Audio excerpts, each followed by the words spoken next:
Pastor Alves, fica à vontade aí, não sei se eu gostaria de deixar alguma consideração aí para a parte final, né? Já vamos aí de quase, estamos aí a 45 minutos de live, é um tempo muito bom, e o nosso objetivo aqui é de ficar pelo menos 1 hora, né? E fique à vontade aí, viu? Tá, joia, obrigado. Eu costumo dizer que enquanto tem água, eu vou falando. Minha água está acabando, então é hora de ir já encerrando. Irmãos, eu quero encerrar aqui trazendo dois exemplos com duas aplicações muito práticas para nós a respeito da oração. Um exemplo quando Deus tinha tudo para dizer sim e disse não, e um exemplo onde Deus parece ter dito não, mas na verdade foi sim. E em ambos os casos, tanto para o não quanto para o sim, Deus tinha um propósito claro e definido. O que nos ensina mais uma vez que a nossa vontade deve estar cativa à vontade de Deus.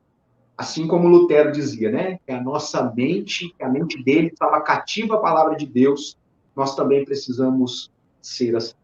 Quando nós lemos João, capítulo 11, nós veremos o episódio em que Jesus é informado a respeito da enfermidade de Lázaro, o seu amigo. Jesus não estava em Betânia, então as irmãs Marta e Maria mandam avisar o mestre. E é a seguinte mensagem que chega até Jesus: Senhor, Lázaro, a quem amas, está enfermo. Bom, nós temos informações suficientes para dizer que Lázaro era uma pessoa querida de Jesus. O texto nos dá conta de que ele era um amigo amado, a família era muito querida de Jesus.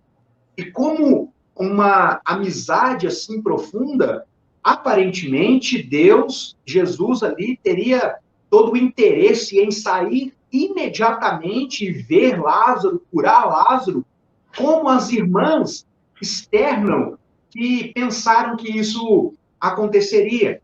Jesus ainda demora 2 dias ali, e ele chega em Betânia depois de 4 dias da morte de Lázaro. Ao se encontrar com Jesus, elas dizem: Senhor, se o Senhor estivesse aqui, o nosso irmão não teria morrido. É interessante nós pensarmos, meus irmãos, que aquele aparente não, na verdade, foi um sim de Deus, mas do jeito de Deus, na hora de Deus e da forma que Deus determinou. A gente vai ver como as pessoas foram impactadas por aquilo que aconteceria instantes mais adiante. Jesus se dirige ao túmulo, pede que retirem a pedra que fechava o túmulo, e as pessoas parecem não querer muito. Senhor, já faz 4 dias, já cheira mal. Por que isso, Senhor, aumentar a dor? E é interessante perceber que Jesus ele se envolveu com aquele sofrimento, porque o texto nos diz que, vendo o sofrimento daquelas pessoas, Jesus chorou. E aí, eles retiram a pedra, e Jesus dá ordem a Lázaro. Lázaro, vem para fora. Naquele momento, a morte é desfeita. O decreto humano ali, que já havia sido dado, a sentença humana dada ali para Lázaro, ele faleceu, foi rasgada pelo Deus que dá vida e toma a vida. Então, na verdade, a resposta de Deus para o pedido implícito na informação de que Lázaro estava doente, que era o restabelecimento da saúde, ele foi atendido com um sim. O que ocorre é que Deus decretou o sim, mas também decretou os meios pelos quais ele se utilizaria para salvar aquele homem. Por outro lado, a gente encontra o apóstolo Paulo, lá em 2 Coríntios, capítulo 12. Alguém que teve experiências profundas com Deus, que relata ter ouvido coisas de Deus que não é lícito contar às outras pessoas. Pense comigo. Paulo diz ter ido no 3º céu. Imagine o que é isso, irmãos. Ter recebido revelações de Deus que ele não pode contar para as outras pessoas. Imagine como ficaria o seu coração se você fosse esse privilegiado. Mas, na sequência, esse homem íntimo de Deus está sofrendo com aquilo que ele chamou de espinho na carne. Um sofrimento terrível. Quando nós olhamos para aquele texto, a expressão, o termo grego ali traduzido por espinho na carne, porque às vezes a gente tem a impressão de que espinho pode ser uma ferpa de madeira que entra no dedo, né, e incomoda, um espinho de limoeiro, algo assim que causa algum incômodo. Mas o termo grego ali, irmãos, nos dá conta de um artefato de metal pontiagudo, mas não muito pontiagudo, meio rombudo, né, como nós chamamos aqui, grosseiro, que era utilizado em rituais de tortura. Então, Paulo está retratando um sofrimento, e aqui não quero discutir qual seria esse sofrimento, que era como uma tortura para a sua vida, algo profundo. Então, imagine a lógica de pensamento.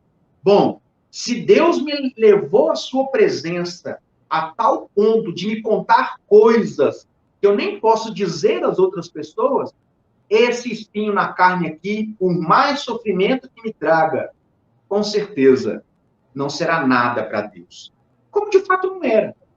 E o texto nos diz, Paulo nos diz, né, que orou 3 vezes pedindo a Deus. E por 3 vezes Deus disse não. Deus disse para ele, o meu poder se aperfeiçoa na fraqueza.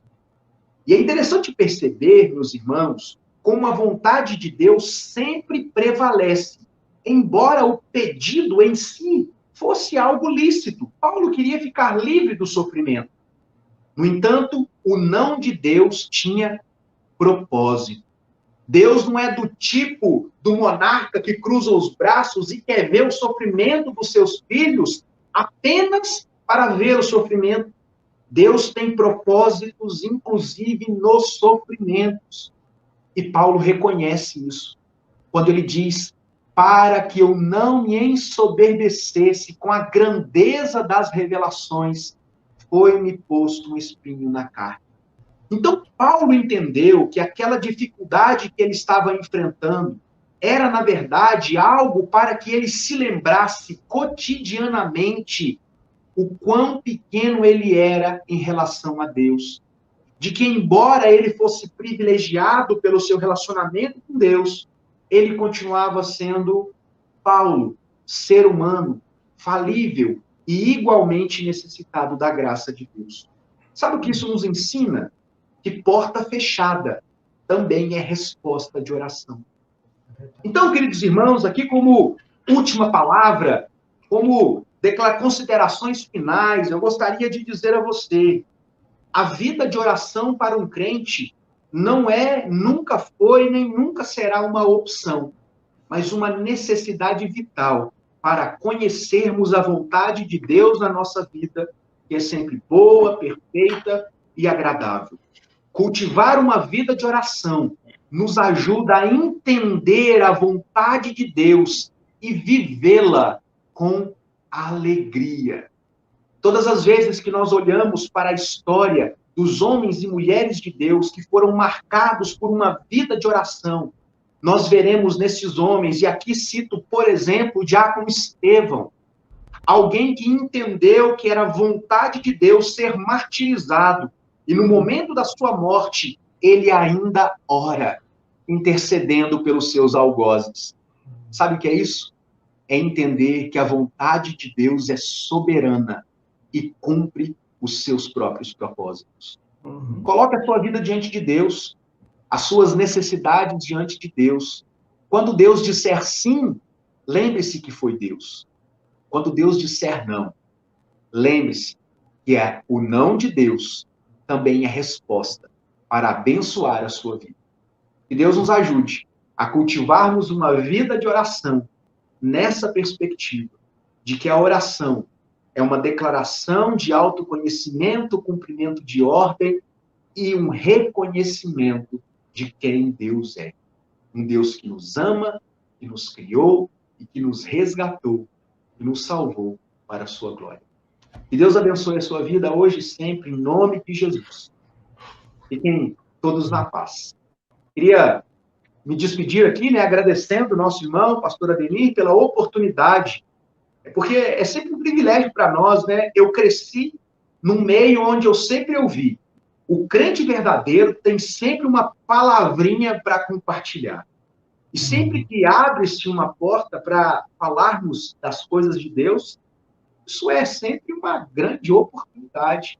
Eu agradeço ao irmão pela oportunidade de estar aqui, tendo esta conversa, e eu espero, oro, para que tenha sido bênção na sua vida, em nome de Jesus. Amém. Eu é que agradeço, viu, pastor Alves? Que Deus abençoe muito o senhor. As palavras que o senhor falou agora há pouco aí, a respeito da oração, foi algo, assim, extremamente edificante para as nossas vidas. Algo, assim, realmente foi uma aula aí de conteúdo bíblico sobre este assunto. Que Deus abençoe grandemente a sua vida, os filhos, a Fernanda, o ministério, o seu canal aí no YouTube. Que Deus esteja, assim, abençoando mesmo, porque não é fácil, né, a gente usar a mídia para a glória de Deus, e o meu desejo é que Deus esteja te fortalecendo e te usando em nome de Jesus, viu?